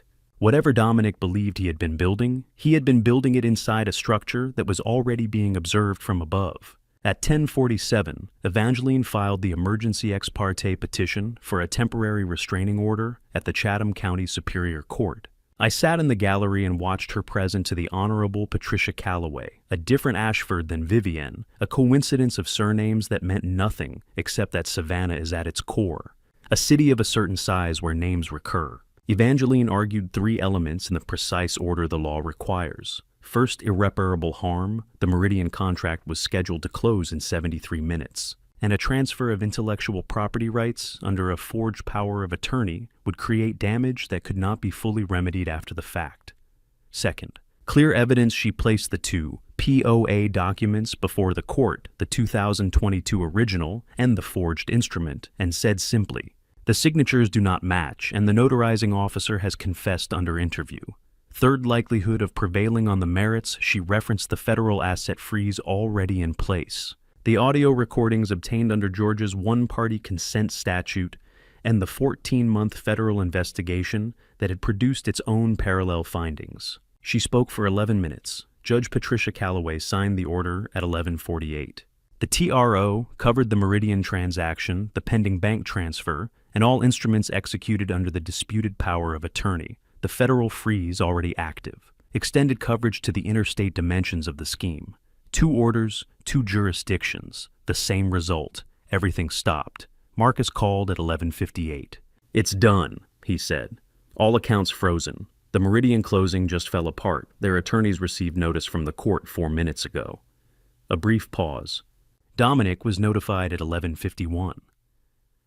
I was standing on the steps of the Chatham County Courthouse in the full noon heat of a Savannah June, de Rebas, looking across Wright Square at the live oaks that have been standing in that spot longer than any building I have ever designed. I said nothing. At 12:01, my phone showed Dominic's name. I let it ring. At 12:03, it rang again. I answered. There was a silence on the line, not the silence of bad reception, not the silence of a man collecting himself. The silence of a man standing in the wreckage of something he had constructed over months and believed to be sound, listening to it come down. Then, how? Not a question, a word, repeated. How? I had heard that word spoken in exactly that register once before, 20 years ago, when a contractor I had trusted with a foundation had substituted inferior fill material and stood beside me watching the first wall crack open along a line I had not designed, saying, "How can this be happening?" Not because he did not understand the physics of what poor foundations do to buildings, but because he had been so certain he would not be caught. That discovery itself seemed to violate some law he believed in. How is not the sound of remorse? It is the sound of a man who trusted his own architecture and is watching it fail. I ended the call. That evening he came to the house. I had been sitting in the same chair for 3 hours when I heard the key in the lock. I did not move.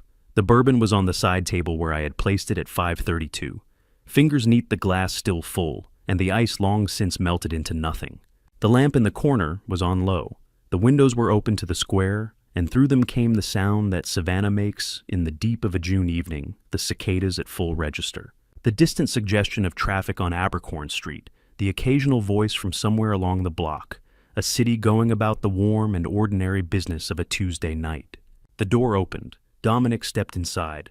He saw me immediately. I had positioned myself in the chair directly across from the entrance, which he would have recognized as deliberate because he knows this house the way anyone knows a house they grew up in. He closed the door behind him. He was still in the clothes I imagined he had worn to the closing that never happened. The dark jacket, the open collar. A man who had dressed for a significant day and been unable to revise himself since. He crossed to the center of the room and stopped. "Dad, whatever you think you saw." I lifted the first envelope from the stack on the table and set it down without opening it. He stopped talking. I lifted the second, the third. 4 envelopes in a line on the table between us. Photographs, the POA documents, the bank statement summary, the cognitive assessment report that had spent the night in a dumpster on Price Street. I did not open any of them. I did not speak. The contents of those envelopes had already been read by a judge. They did not need to perform for Dominic. He looked at them. Something in his posture shifted the particular recalibration of a man who had come prepared for one kind of conversation and has recognized he is in a different one. "You have to understand," he said, and his voice had moved into a different register, softer, more careful, reaching for the tone of a man explaining something complicated to someone he loves. "The company was in trouble, Dad. Real trouble. Not the kind that shows up in the numbers you were watching. Deeper than that. I was trying to protect what you built. I was trying to make sure there was something left. Everything you are describing," I said, "has been placed before a judge." He was quiet for a moment. Then he tried the last door available to him. "I have a medical evaluation," he said, "from a physician who has known you for 12 years, a formal assessment indicating early cognitive decline. Dad," he paused, and to his credit, there was something in his face that was not entirely performance. "I have been worried about you, about whether you have been able to make clear decisions. Any attorney will argue that the evidence you collected was gathered by someone whose judgment, if cost, we are svenesididarsil." I picked up my phone from the arm of the chair and pressed play. Moss confirmed Walter called him. "Raymond, if Walter reaches out to you, you know nothing," understood Dominic's voice. From a Tuesday evening 3 weeks ago, coming out of a speaker in a room he had grown up in. The quality of the recording was clean and flat and entirely without drama, the way the most damaging evidence usually is. The room went completely quiet, not the quiet of a conversation pausing. The quiet of a man who has just heard the door he was standing behind open from the other side and found that there is no room beyond it.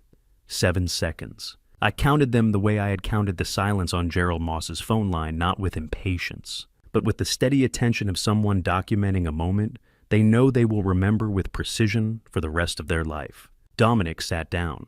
He had not been invited to, but his legs had made the decision independently. He looked at the floor between us, and for the first time since he had walked through the door, he looked like someone whose age I could accurately calculate, not the controlled forward-moving version of himself that he presented to every room he entered, but something younger and more uncertain underneath. When he finally spoke, his voice had changed again. Not performance this time. Something quieter than that. "Does it always have to end this way?" He said it to the floor or to the space between us, or to no one in particular. Even before He stopped. The sentence hung there unfinished. The way sentences hang when the person speaking them has reached the edge of something they had not planned to say.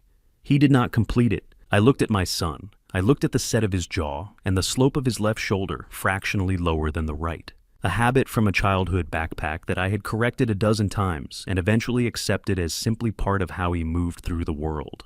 I looked at the hands that had signed a document at a conference table in the Drayton building 4 days ago, and I tried with the full and honest effort of a man who has spent 40 years attempting to understand the structures people build and why they build them, to locate something I recognized. I found it.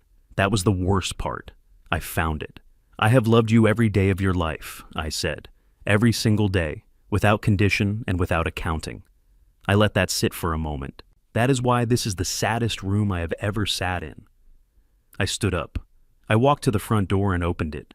The night air came in the jasmine from somewhere along the square, the cicadas, the amber of the gas lamps casting their familiar circles on the pavement below. "Good night, Dominic." He rose from the chair. He crossed the room. He passed through the door without looking at me, without speaking, and walked down the front steps into the dark with the careful, deliberate gait of a man concentrating on the precise placement of each foot as though the pavement itself could not be trusted. I closed the door. I stood with my hand on the latch and listened.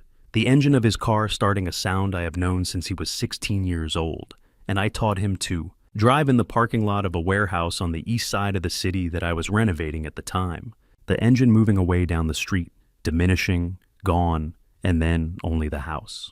The same house it had been for 40 years. The same furniture, the same arrangement of rooms, the same particular creak of the floorboard just inside the dining room threshold that Eleanor and I had, always meant to fix and had come to regard as a kind of announcement whenever one of us came home late. All of it still here, all of it intact, but quiet now in a way it had not been before. Not the quiet of a house whose occupants are sleeping, the quiet of a house that has been asked to hold something it was not built to hold, and has managed it and is resting. I went back to the side table. I picked up the bourbon. I held it for a moment, the weight of the glass, the color of the liquid in the low lamplight. Then I set it down without drinking. There was nothing I wanted to blur. I went upstairs. I slept without dreaming, which surprised me. In the morning, before I had finished the first cup of coffee, there was a knock at the door. Not a key, a knock. 2 deliberate sounds, unhurried and official. 2 men in suits on the front steps of the house, the Monterey Square fountain visible over their shoulders, the morning light clear and full and without any sympathy whatsoever. There are moments that arrive with a particular quality of inevitability. Not surprise exactly because some part of you has understood they were coming, but a weight that exceeds what you had prepared for, nonetheless. I had known since Tuesday morning, standing on the courthouse steps, that Wednesday would bring something official. I had not known the precise shape of it until I opened the door. Beauregard Taft stood on the front steps of my house with 2 people I had not met, before a woman in her late 30s with a credential wallet already open at eye level, and a man behind her who was holding a document folder, the way professionals hold things they intend to refer to. The morning light was clean and unhurried. The fountain in the square behind them moved through its ordinary pattern. "Mr. Prescott," the woman said. "Special Agent Dana Calloway, FBI. We have an arrest warrant for Dominic R. Prescott. He's currently in custody." A brief pause, professional and not unkind. "We'd like to speak with you with your attorney present at a location of your choosing. We can go to her office if you'd prefer." I set my coffee cup down on the entryway table. "Give me 5 minutes," I said. Evangeline was at her office before we arrived. Taft had called ahead, which told me these arrangements had been made at a level above the Wednesday morning knock on the door. She was standing when we came in, 4 chairs already positioned around the conference table, a fresh legal pad open in front of her seat. She looked at me once, a quick and thorough assessment. The kind that checks whether a person is holding together before the room fills with difficult information. I was holding together. Special Agent Calloway led the presentation with the efficiency of someone who has delivered this particular account enough times to have found its clearest form. Coastal Legacy Properties, LLC, had been operating since 2022 under Grant Halford's direction, using Delaware registration to obscure beneficial ownership. The company's stated purpose was real estate acquisition and development. Its actual function was the systematic targeting of elderly property owners and business principals, identifying individuals with significant illiquid assets, establishing relationships through false professional pretexts, and executing fraudulent transfer schemes designed to move ownership before the victim understood what had occurred. Halford had 4 prior convictions and had adapted his methodology after each one becoming more sophisticated with each iteration. Dominic Prescott was recruited into the network in September of 2024, Calloway said. Initial contact was made through a third party at a real estate conference in Atlanta. He was identified as having access to a significant target, a parent-owned architectural firm with a high-value commission in active negotiation and an owner approaching retirement age.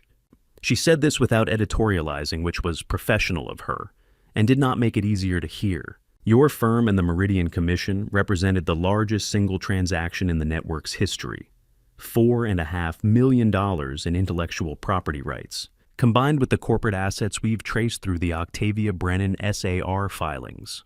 Taft set a photograph on the table, I recognized the man in it immediately, not from any prior introduction, but from Cornelius's stack of 47 prints numbered in pencil on the reverse. He appeared in 11 of those photographs, always peripheral, always at a distance that suggested presence without participation. The man who was never quite in the center of the frame, but was always close enough to the center that removing him would have changed the composition entirely. This individual, Calloway said, is the architect of the network, a man known in federal records as Douglas Fenn, operating through a series of holding companies across 3 states. Halford operates the acquisition side at his direction. Your son was recruited to provide the inside access password schedules, the power of attorney filing the medical documentation. She tapped the photograph once. We have 14 months of federal investigation. We have financial records and corporation documents, and the interstate transactions that establish the RICO pattern across 3 states. What we have not had until this week is the internal evidence connecting the network's outside operations to its inside agent. She looked at the USB drive on Evangeline's table, Raymond's 6 recordings and email archives sitting in a plain black case in the morning light.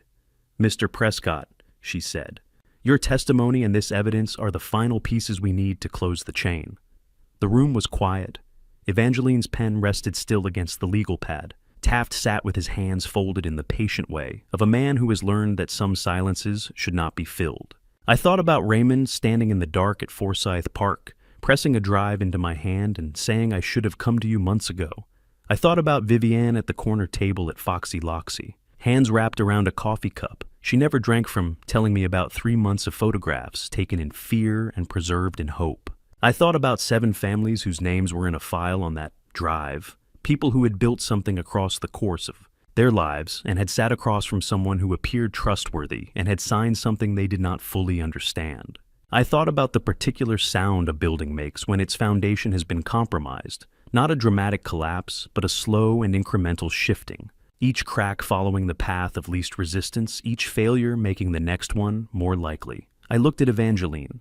She gave me the small, deliberate nod of someone confirming that the decision is entirely mine and that she will support whatever it is.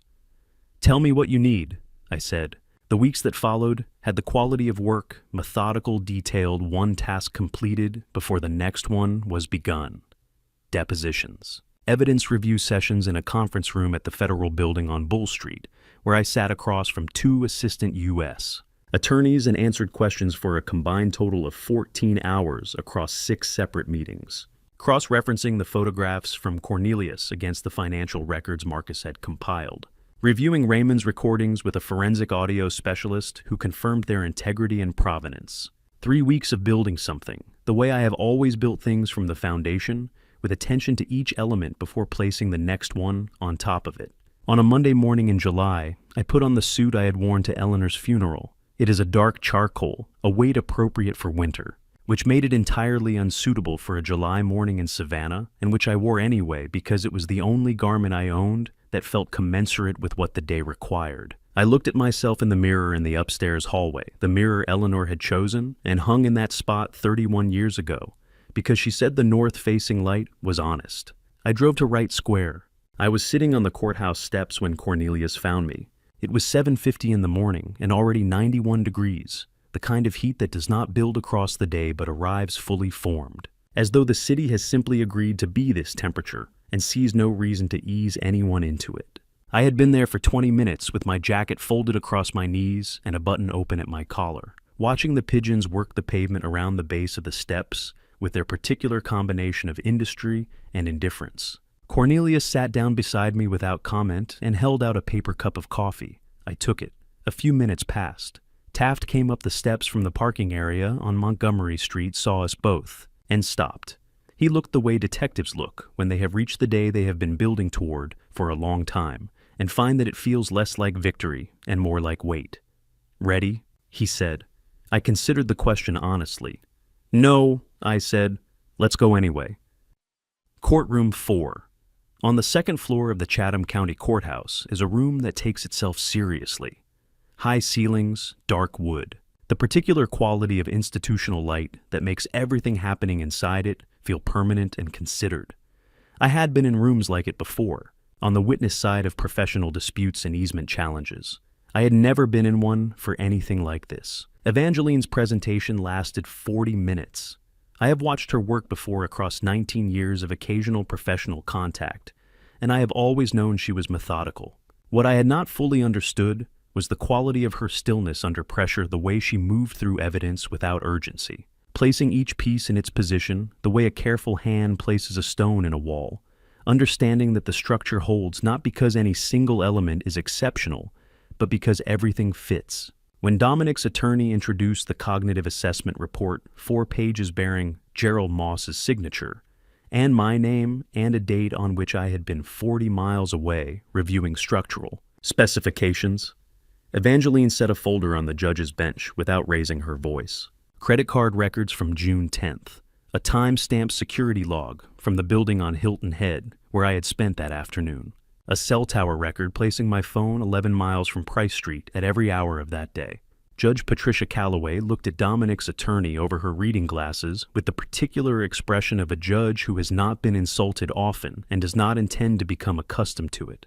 "Counselor," she said, "I would encourage you to consider very carefully what you place before this court going forward." Dominic's attorney sat down. They came in separately, which was the right decision. 3 witnesses who had each arrived at this room by different roads and for different reasons, and who deserved to give their accounts without the weight of the others already in the air. Vivienne spoke quietly and without hesitation, the way a person speaks when they have decided that precision matters more than composure. She described the document she had seen on Dominic's desk in January, the months of photographing screens in an empty room. The name Grant Halford appearing again and again in language about clean transfers and closed timelines. She did not look at Dominic while she spoke. I understood that. Humphrey Stahl placed 2 envelopes on the evidence table with hands that were not entirely steady. He described the visit in April, the folder of old debt, the specific words Dominic had used. He did not ask for sympathy, and the room did not offer any, which was the correct arrangement for everyone involved. Raymond was last. He was 26 years old in a courtroom that had seen considerably older men broken by considerably smaller truths. And he sat in the witness chair with the specific quality of someone who has already done the hardest part, which was telling the truth the first time in a park at 11 o'clock at night, to a man who had trusted him and had reason not to. Everything after that was repetition. When he finished, I looked at Dominic, just once. Across the width of the courtroom, in the moment before the next procedural movement began, I let myself look directly at my son. His head was down. His hands were flat on the table in front of him, the left shoulder slightly lower than the right. The habit of a too-heavy childhood backpack that I had corrected a dozen times and eventually accepted. 42 years I had known this person. I had known his first word, his first architectural drawing, a lopsided house in crayon at age 5, that I had kept in a folder. I still had every version of the person he had been on his way to becoming this one. I had not seen this one coming. That was the fact I had been carrying for 30 days. And it did not get lighter for being named. Judge Calloway delivered the civil judgment at 2:15 in the afternoon. The power of attorney of May 26th was declared void ab initio, without legal effect from the moment of its creation. The amendment of June 11th likewise. All transactions executed under either instrument were unwound. The full corporate assets of Prescott Architecture Group, totaling $8.3 million, were restored to Walter J. Prescott. The Meridian International Commission intellectual property in its entirety returned to its originating architect. The federal criminal sentences had been handed down the previous Thursday in U.S. District Court. I had not attended that proceeding by choice. Grant Halford, 18 to 22 years. Federal system, no parole eligibility for the first 15. Gerald Moss. License revoked by the Georgia Medical Board, $180,000 in fines and restitution. 36 months probation. Dominic, 12 to 15 years, 12 to 15 years. I wrote the number on the legal pad in front of me and looked at it for a moment. Then I closed the pad. Outside, the July heat was absolute and merciless, the kind that makes the pavement seem to breathe. Taft found me on the steps with my jacket over my arm. 7 families, he said. Mr. Prescott, all 7. Everything frozen, everything referred. What you put together in 48 hours gave us what 14 months couldn't. He paused. That matters. I nodded. Cornelius appeared at my left and placed one hand briefly on my shoulder, a gesture that required no elaboration and received none. I sat down on the steps. The July sun came down without sympathy on Wright Square, on the live oaks and the fountain and the pigeons and the lawyers walking briskly in both directions. All of it continuing at its ordinary pace, the way a city continues, regardless of what has just been decided inside its buildings. A pigeon landed 3 feet away, considered us briefly and left. "You all right?" Cornelius asked. "No," I said. "Good," he said. Anyone who walks out of something like this feeling fine isn't somebody who was paying attention. I drove home alone, stood in the hallway for a while, with my jacket over the banister, and the house doing what houses do, holding everything, making no comment on any of it. Then I went back out to the car. I took the Marsh Road's east windows down the salt air coming in off the water, past the point where the city thins out and becomes something older and quieter, past the places where the live oaks grow so close to the road, their roots have lifted the pavement in long, patient ridges. I was driving toward Isle of Hope. The marsh roads east of Savannah do not hurry anyone along. They move through stands of live oak so old and close that their canopy meets overhead, filtering the afternoon light into something green and diffuse, and then open suddenly onto stretches of cordgrass and tidal flat that smell of salt and low water and the particular mineral honesty of a coast that has not been improved. I had driven these roads before years ago on Sunday afternoons, when Eleanor wanted to think without talking. She had loved the way the landscape refused to be domesticated. I found the address Marcus had noted in his file 3 weeks before, a white clapboard house at the end of a lane where the land gives way to skidaway narrows, with a dock that extended maybe 20 feet over the water, and a gardenia hedge along the front walk so heavy with bloom that the sweetness reached me before I had finished closing the car door. Estelle opened the door before I knocked. She looked at my face, the suit, the undone collar, the particular quality of a man who has just spent 7 hours in a courthouse and said nothing about any of it. She simply stepped back and held the door. "Tea," she said. "Kitchen." We sat at a pine table that had probably been in that kitchen since before either of us was born, with the windows open to the water and the tide moving slowly in the narrows below. She poured without asking what I wanted. I told her about the judgment, the civil restoration, the criminal sentences, the POA declared void from its first moment. She listened the way she had listened in the apartment on Bull Street, completely without filling the spaces between facts with commentary. When I finished, she set her cup down. 7 families, she said quietly. 7 families. She had known about them before I did. I realized that now. I looked at the water through the window for a moment. "Why did you warn me?" I said. "You could have let it go. It wasn't your business. You didn't owe me anything." She was quiet for long enough that I thought she might redirect the question. Then she folded her hands on the table and looked at them. And 30 years ago, she said, I was in my 2nd year on the bench. A case came before me, a man 67 years old, a contractor. His son had forged documents transferring the equity in his business to a shell company. The case had procedural problems. I ruled on a technicality. A pause. The correct ruling. By the letter of what was in front of me. The wrong ruling by every other measure. She looked up. He lost everything. He died 19 months later. His doctor said it was cardiac failure. I have always believed it was something else. The gardenia smell moved through the kitchen on the afternoon air. When Dominic came to my door about the apartment, she continued. He was charming and thorough and asked very specific questions about the sightline from the 4th floor windows of the building across the street. He didn't know I had spent 40 years learning to read the difference between a man who is curious and a man who is measuring. She paused. I tried to reach Vivienne. He had redirected her number calls from my line, went to a voicemail she never received. I could not get to anyone close to you. She looked at me directly. So I waited. I knew Dominic had given you that apartment for a reason. I knew eventually you would come. 2 months, I said. I've waited longer for harder things, she said simply.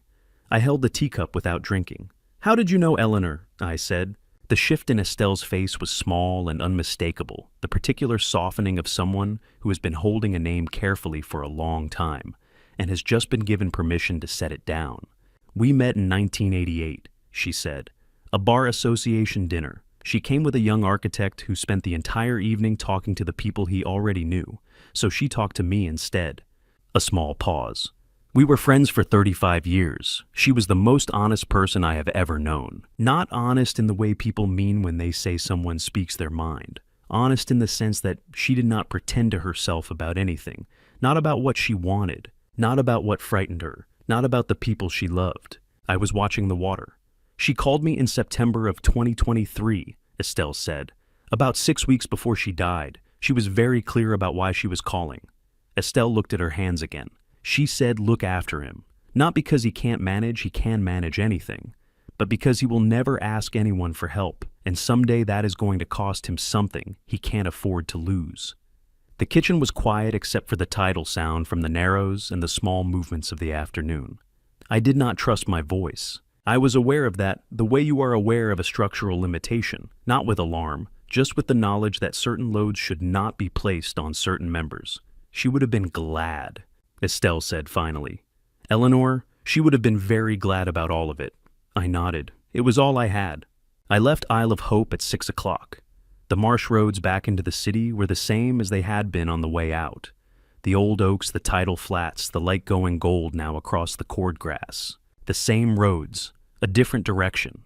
It took me 6 months to fully understand what that afternoon had given me, but that night, driving back alone through the Savannah dark, I already knew one thing: something had moved, not repaired, not concluded, moved. The way a building settles after the last beam is place not finished, not perfect, but finally bearing its own weight the way it was designed to. The monocular was in my jacket pocket when I came through the door for the last time. I had not planned to bring it. It had simply been on the entry table at Monterey Square when I picked up my keys that morning, and the habit of the past 6 months had placed it in my hand before I decided whether I wanted it there. I set it on the windowsill when I arrived and stood in the empty room for a while, heart pine floors, high ceilings, the particular silence of a space waiting to find out what comes next. The buyers take possession on Friday, a young couple, both architects, who asked during the walkthrough whether the west-facing windows got good afternoon light. I told them yes and did not elaborate on everything that light had once made visible. December in Savannah sits at 58 degrees and a particular clarity. The humidity that softens summer air is gone, and the city shows itself in sharper lines. Bull Street below was quiet in the middle of a Saturday afternoon, the live oaks stripped down to their essential forms, Spanish moss moving slowly in the wind off the river.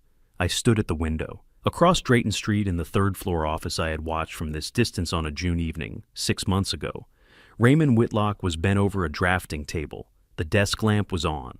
His posture had the specific stillness of someone concentrating in the way that work requires, not performing just present.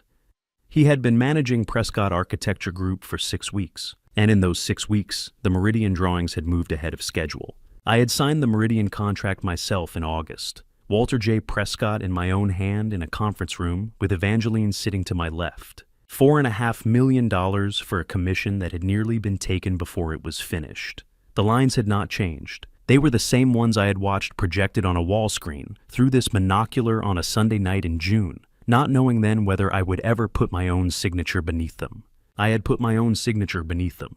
In the months between that August afternoon and this December one, the other things had settled into place with the quiet logic of things that were always going to happen once the obstruction was cleared.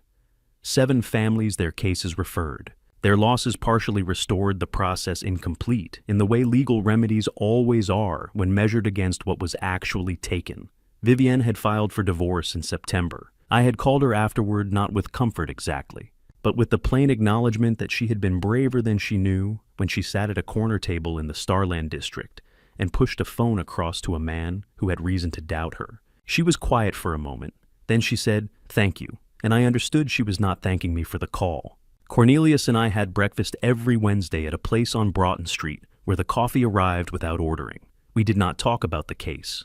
We talked about the city and a garage renovation he had been planning for 3 years and continuing to not begin.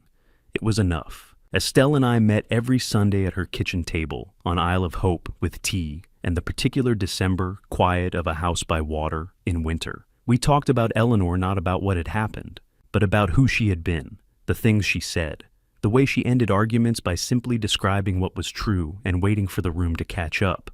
I had known Eleanor for 31 years. In 6 Sundays with Estelle, I learned things about my wife that 31 years had not given me. I did not find that sad. On Tuesday and Thursday evenings, I taught at SCADE, a graduate seminar in structural design for students whose tuition had been waived, 23 people who had not yet learned to doubt their own ideas. It was the most useful place I could think of to put the next few years. I picked up the monocular, held it without raising it, turned it once in my hand, and thought about a Sunday evening in June when I had sat on a wooden floor in the dark with this instrument in my lap, watching my life change at 58 feet. Raymond had not moved from the drafting table. There are things you pass on without intending to. The angle of a shoulder over a drawing, the way a lamp is positioned, the refusal to leave a problem unresolved before going home. I had learned these things from watching my own father work, and somewhere in 18 months of proximity, Raymond had absorbed them without either of us arranging it. I used to believe what we pass on is chosen. I know now it is not. The only question is whether you have been worth the passing. I placed the monocular on the windowsill. I set the key beside it. Then I picked it back up, held the full weight of this small, ordinary thing that had arrived in a wooden box as a gift, and had become something else entirely, and had become something else again. The view through this window had shown me the worst thing I had ever seen. It had also given me 6 months of mornings in which I knew exactly what I was fighting for. 74 years old, buildings standing in this city that will outlast me by 100 years.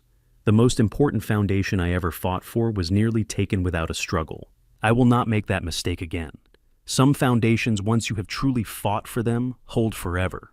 I put the key in my pocket and walked out. I am Walter Prescott, and this has been my family story.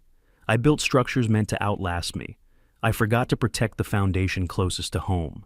That is the mistake I almost didn't survive. Family betrayal doesn't announce itself. It arrives wearing a familiar face, holding a gift, calling it love. I waited too long to look clearly at the people I trusted most, and nearly lost everything I had spent 40 years building. Don't wait the way I waited. Look clearly. Look early. God gives us discernment for a reason. Use it before you need it desperately. My personal belief: trust is not weakness, but trust without awareness is a foundation poured without testing the ground beneath it. Every family story has the version people tell and the version the documents reveal. Know which one you are actually living in. Family betrayal leaves marks that legal victories cannot fully erase.